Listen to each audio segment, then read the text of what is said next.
This program is brought to you by Ignite TV. Now you're in command. Visit Rogers.com for more details.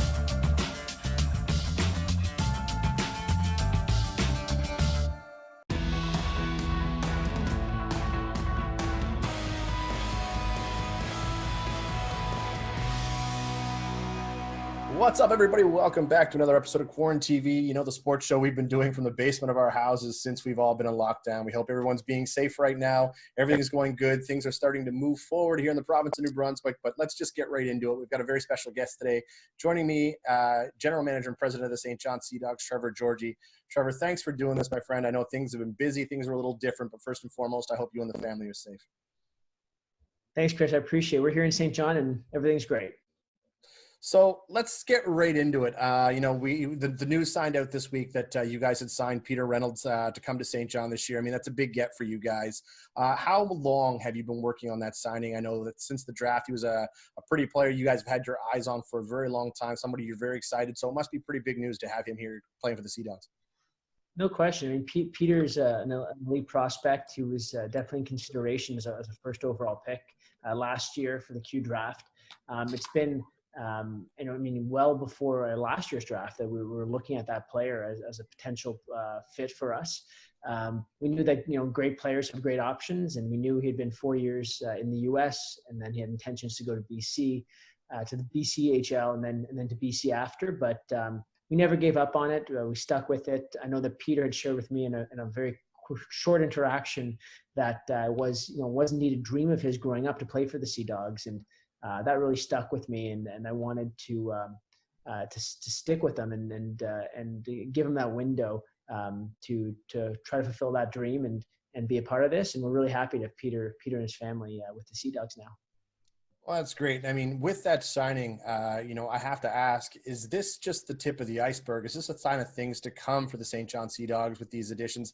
I mean, if you look at that young team you've built through the draft over the last couple of years, I mean, could we see some bigger moves? I mean, with the Memorial Cup bid potentially in the QMJHL next year, is this something that we could help build toward that, Trevor? No question. We want to host them Cup in 2022. I know that's a personal goal of our team owner, Scott McCain. Very proud New Brunswicker, and it's a personal goal for me. And I know everybody with the team right now is players, coaches, everyone across the board is focused on getting there.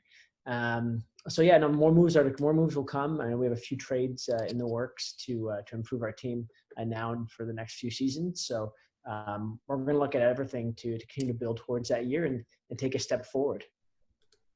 Well, speaking of which, and just to kind of, people don't realize while we've been in lockdown as well, I mean, as someone who's used to going out and meeting with parents and talking to parents and working in your inner dealings, with the draft not that long, how has your role changed? I mean, how do you do your job on a day-to-day basis now that, everything's done via conference calls, Zoom, or even the phone? That's a great question, Chris. It certainly has changed. It's changed. I think the first week of the kind of this new reality was, there's a lot of uncertainty. It's quite challenging. You really don't know what to expect. And then I think after that first week, it became business as normal in unusual circumstances. So a lot of Skype meetings with players as opposed to maybe meeting them and their families for coffee. We're meeting them over Zoom calls and things like that. So it's a new reality, but we've made it work, and we've had a great chance to speak to a lot of players for this upcoming draft that way. Well, speaking of the upcoming draft, in the draft lottery, you guys moved up and were able to secure the third overall pick in the draft coming up. I mean, based off the roster you guys currently have, you guys have a very deep depth chart. Is there any potential chance you guys might move that pick, or are you looking at all options right now? I mean, the classic line is you're looking at all options. I don't suspect that we'll move that pick. I expect us to pick at 3. But if something makes a lot of sense for us, not just for this year, but for multiple seasons, we'll certainly look at it. But as of now, I'd expect to pick at 3. We have a lot of depth in our franchise, on our current roster, and in our prospects for sure. But that's not something we want to sacrifice. We want to be good for 3 years at least. And I think keeping those picks and using them wisely helps us do that. Well, speaking of high-end draft picks, you guys, won the lottery last year. You guys chose to take Joshua Roy first overall. I mean, in your opinion, how did he adapt into his first season in the QMJHL as a rookie standpoint? I mean, before we all got on lockdown, a lot of people were talking about, how much his game had improved throughout the season. But I'd love to get your thoughts and opinions on, how do you think that Joshua fared last season? Yeah, Chris, another great question. Josh was, I think Josh was exceptional last year. He started off very open-minded. He started off fourth line wing, quickly moved to fourth line center, and then worked his way up the lineup. Eventually finished on our first line, playing first line center for quite a bit of the year. Very gifted, very smart, cerebral. When other players are coming asking, I want to play with Joshua Waugh, and even older players saying, I want to play with him, play with a 16-year-old, that he has some great tools. So I think he had a great season. When he finally kind of blossomed, I think, is when he was playing a more meaningful role on the team. And he's versatile. He can play wing, he can play the middle, he can play a bunch of different positions. And he had a great year, and we're really proud. We're really proud of him. Excited to see what he can do next season. So obviously, because the season got cut short this year, which was, trying times and difficult, and I know everyone's been talking about it, you guys were about to make a push into the postseason as well last year. And if you look at last year, consensusly, they're saying that there was 5 teams who had built to win the whole thing last year. If you look at there not being a consensus number 1 team this year in the QMJHL, with the additions you're looking to build off the youth you have now and how you're looking to plan to move forward, do you think that we could possibly see a St. John Sea Dogs team similar to what, fans got to see in 2011 and 2012, back-to-back? Is your goal to try to win back-to-back championships?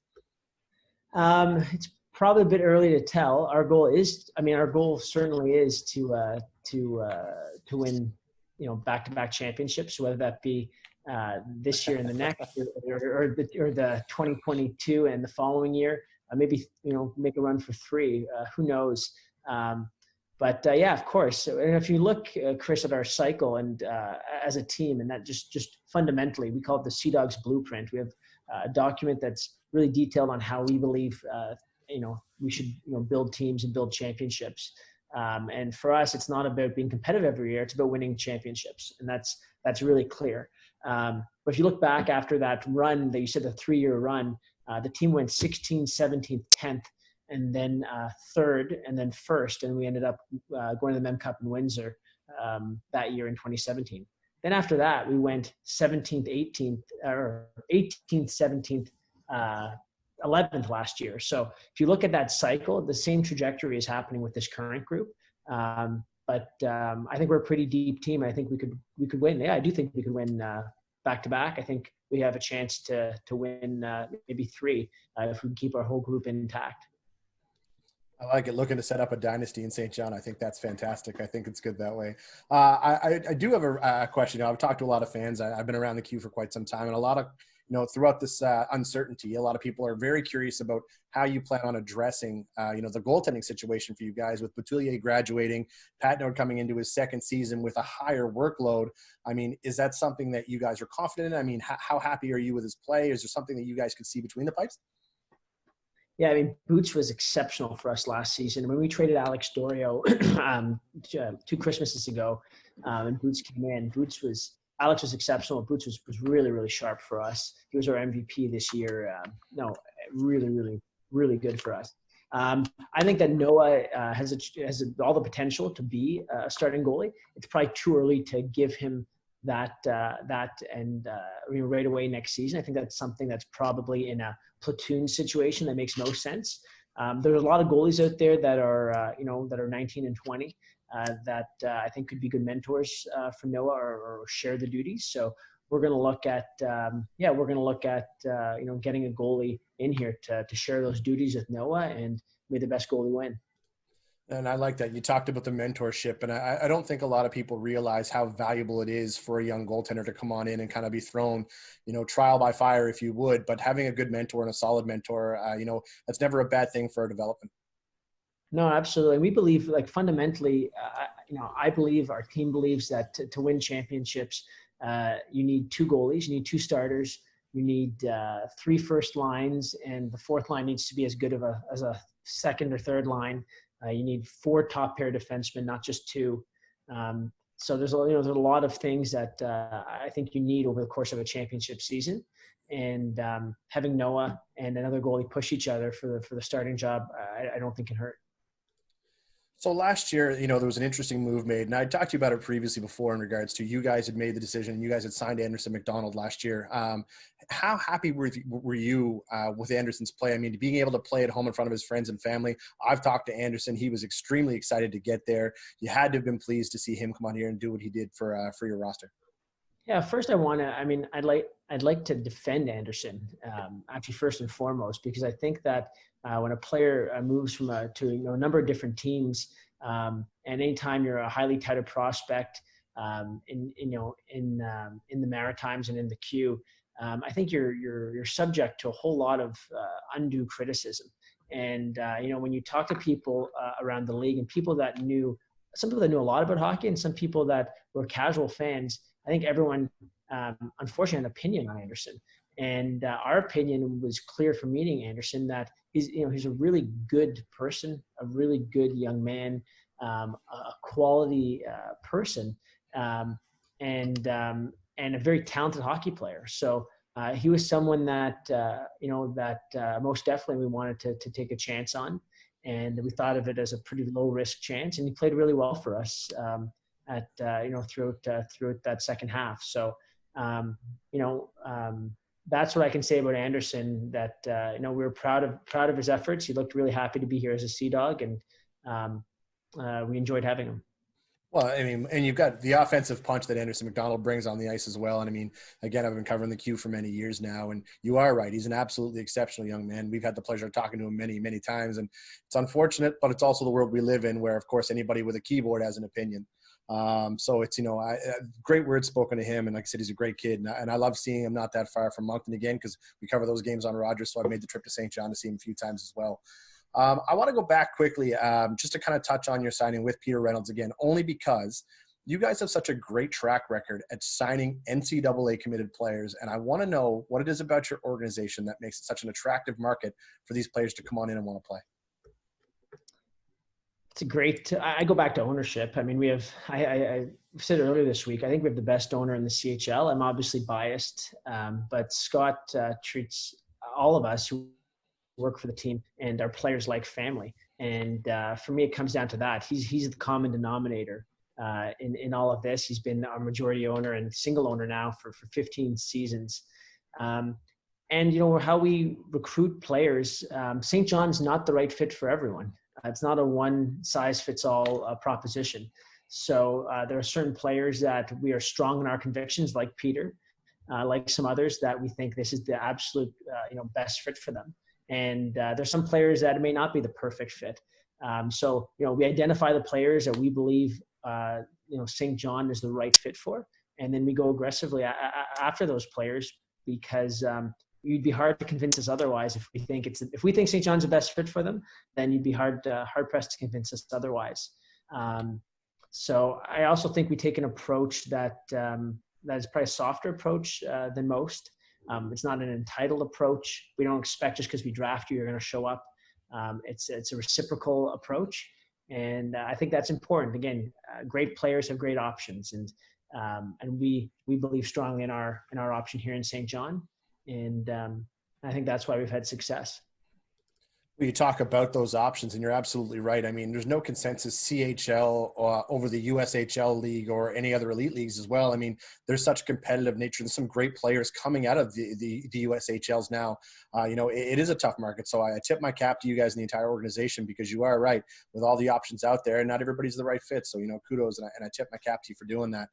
I want to talk to you quickly about, anything you foresee. So with this COVID situation, obviously with the cancellation of the past season and the potential delay of the 2021 season, the commissioner had stated a couple weeks ago in an article that he put out saying he expects every team to be in the league. There won't be any, but there has to be some sort of how does it impact financial hardships, not just for your organization, but around the league and around the Canadian Hockey League, to possibly look at playing games with no fans in the building? I mean, this is a weird time right now.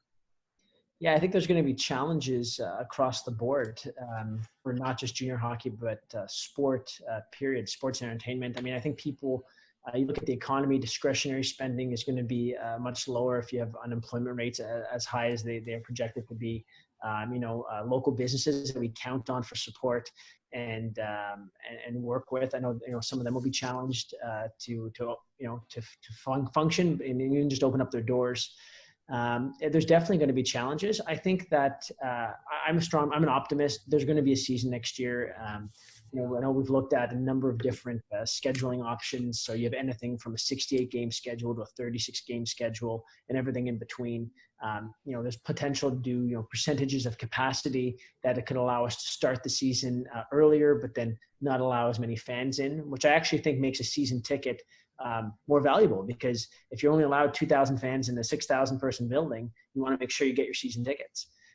So I think there's a number of different factors at play, but to say that the league will go unscathed from this, or that the Q will go unscathed, or any other sports league, I just don't think that to be true. I think it will be challenging early, but we have strong ownership in our league, especially in the Maritimes. So I feel really good about where we're at for sure.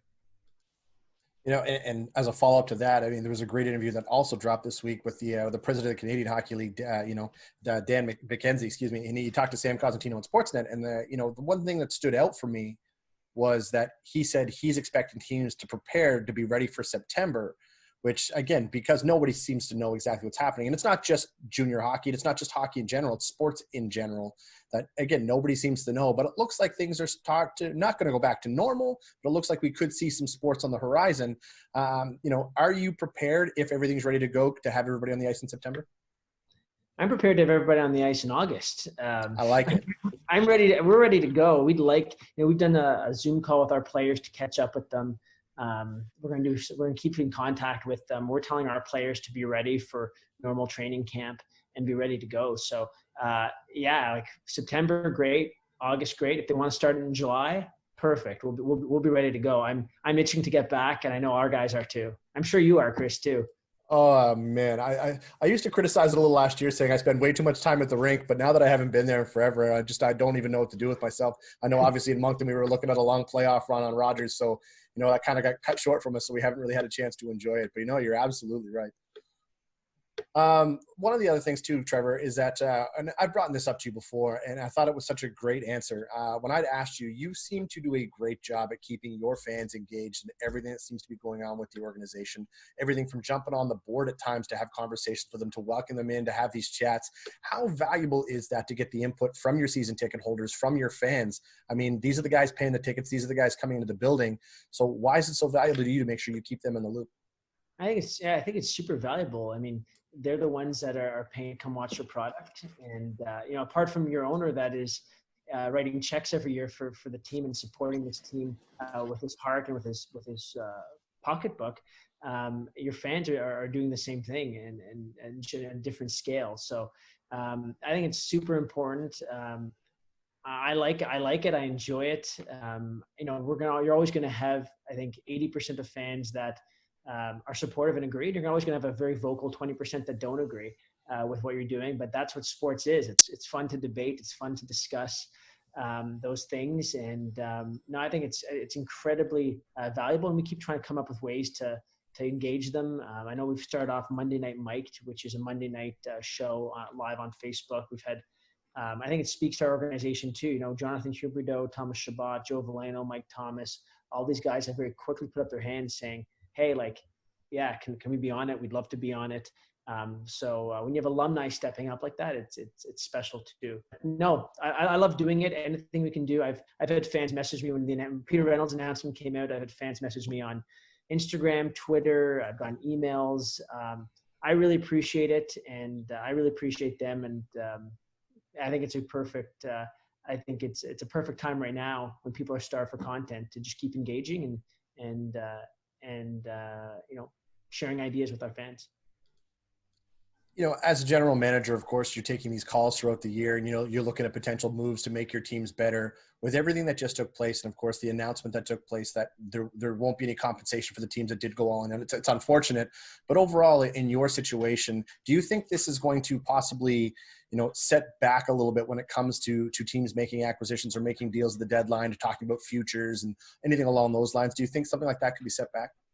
Yeah, I think especially when it comes to first round picks and high end prospects. I mean, it's unfortunate what happened last year at the season ending, and there's some obviously in our backyard. There's some really good teams here in the Maritimes that were ready to make a big jump. So that's disappointing for them for sure. But I think that totally. I think it'll either slow down trades. It'll make trades.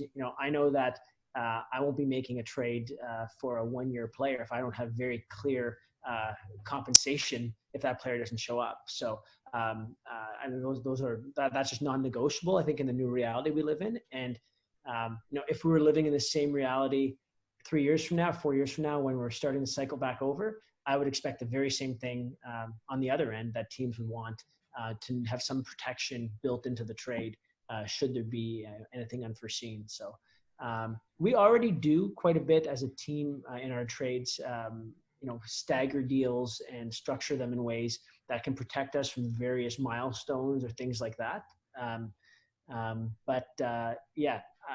There'll be more of that for sure. And at least speaking for ourselves, we wouldn't be making any moves for 1-year guys if there isn't very clear, compensation from the other team should there be any kind of hold up to the season. So if you go back, I would love to get your evaluation. Are you exactly where you wanted to be when you knew your rebuild started a few years back? I mean, like you mentioned, it was only 2017 when you guys made a Memorial Cup appearance. And then at that point, you started getting your high-end draft picks. I think it was 2 years ago, a little over 2 seasons ago. I think at one point you had 6 or 7 16-year-olds on the ice. And now if you look, here we are a few years later, and you guys are basically poised to start making a very deep run in the next few seasons. Is this how the cycle looked for you? And is this exactly what you expected to see? Yeah, I think it's never exactly as you expect in terms of every little detail. And I look back often through our Sea Dogs blueprint and say, okay, what we crafted back at the end of 2017 and what we crafted there is not, we make it a little adjustment or a little edit. What I will say is that we're I'd say 80% where we expect it to be. Any fans that came to our town hall when we presented the blueprint back then, if they look back at those slides haven't changed. We had projected to be basically in 10th last year. We were 11th, so we're 1 spot off. Without sounding, overly confident, but we certainly did foresee this. But at the same time, we also saw that last year was going to be tough and the year before was going to be tough. So we're pretty much where we'd expect to be. And we're really pleased with that, because when you craft a plan, it doesn't always turn out to look the same way. I know from now being at home trying to prepare meals, sometimes you look at the recipe book, and just because I have the recipe book doesn't make me a chef. So just because we stuck to our plan doesn't mean it works out. But so far, we're really pleased with how far we've come, and I think for our fans. And people around hockey, you can't judge a house just on the basement and the foundation of the first floor. You have to wait till the roof is on and the shingles are complete and the doors are on. And, fortunately now the basement's done, the first floor is done, and now they just have to wait to see what the bedrooms look like and the rest of it. We've had a chance to talk to other minds around the game. We've talked to GMs, we've talked to coaches, we've talked to everybody else. But you say you've been in touch with your players via Zoom calls. No one's really talked to the players about all this. I mean, how have they handled this whole COVID situation? I mean, it's a little heartbreaking, especially for your graduating players. But how do you keep these guys motivated and hungry to make sure that when they come back next season, hey, you know what, guys, this was an unprecedented time. Let's be ready to go. Yeah, we're staying in constant contact with our players, between myself, the coaching staff, Anthony, our assistant GM, and our whole group. We stay in constant contact with them. And different players to varying degrees. Some want more communication, some want less. But the way we look at it, and this is so true of anyone that's been part of building or a part of any successful sports team or any team at all for that matter. It's not one group. It's not myself or not just our hockey management group that builds a team. Every player is part of that. They're part of, considering trades. They're part of considering recruiting players. They're part of that whole process.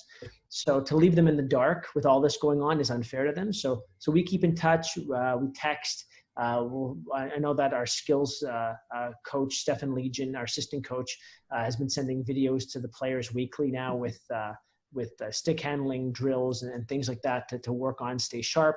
Our strength and conditioning coach, Terry Blizzard, has an app that our players can work with, weekly training and videos, and can post their updates. So we're doing what we can to keep them engaged but also give them some space. Like, Chris, you mentioned earlier to me before we came on air with twins. I think these twins at home.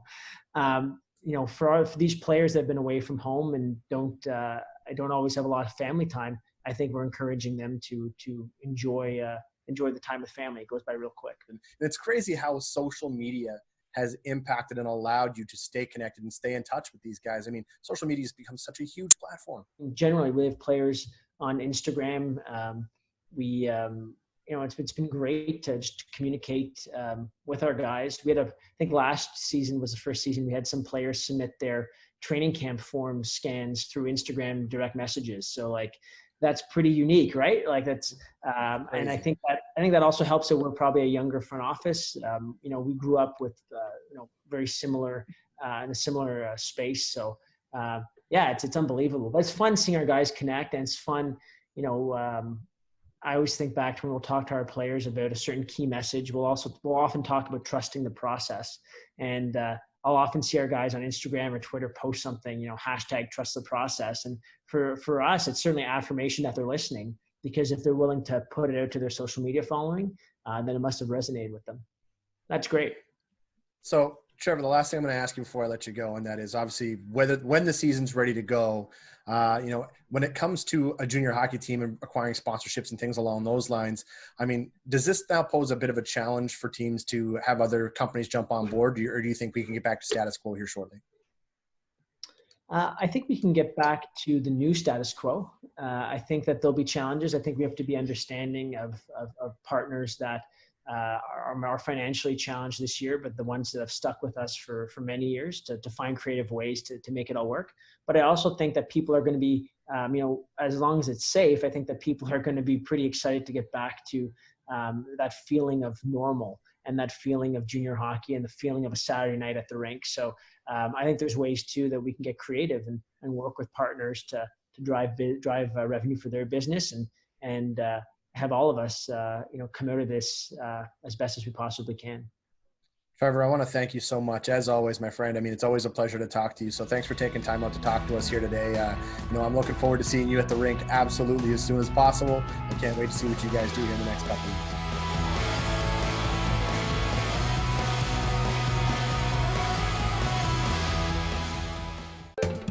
Call the Rogers TV viewer response line, email us, or connect with us on social media. We were born in Canada. We spoke English. On the streets, we weren't welcome. But on the field, we were the Asahi, Vancouver's champions. Everyone cheered for us. Our people had a voice. Then Canada declared war on Japan. They took us from our homes, called us enemies, forced us into camps. But we brought the game with us. Baseball helped get us through the internment. The Vancouver Asahi were among the 22,000 Japanese Canadians interned during the Second World War. The team never played another game. October 5th, 2014, my daughter was hit by a train. She was walking along the sides of the tracks, and it shattered her world.